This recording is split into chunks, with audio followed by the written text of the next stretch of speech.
Au Québec se voit imposer une importante amende à la suite d'un accident mortel survenu au chantier hydroélectrique La Romaine 4 en décembre 2016. Alexandre, la Société d'État devra verser 81 000 $ pour avoir compromis la sécurité d'un travailleur.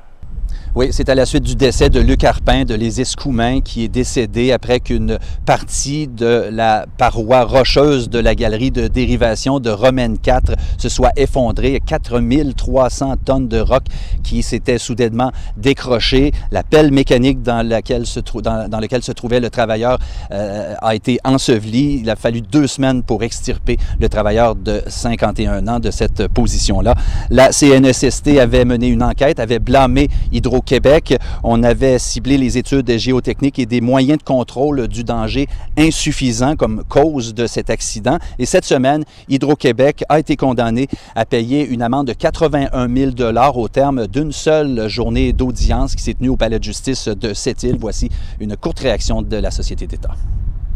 Oui, Hydro-Québec a pris connaissance de la décision de la Cour du Québec et on n'a pas l'intention de porter la cause en appel. Et je veux profiter de cette occasion-là au nom d'Hydro-Québec pour souhaiter nos sincères sympathies, condoléances à la famille de M. Arpin et à tous les proches. Et Hydro-Québec avait essuyé un revers avec une requête toujours dans ce dossier-là. Oui, c'était une requête pour obtenir plus de détails sur le constat d'infraction qui avait été émis. Hydro-Québec jugeait que les termes « de la roche pouvant écraser un travailleur » étaient insuffisants pour qu'elle puisse être informée de ce qu'on lui reprochait.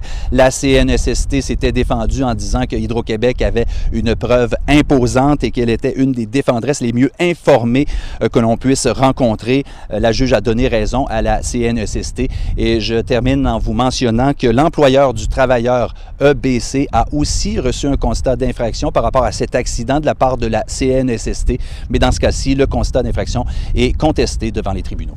Merci bien, Alexandre.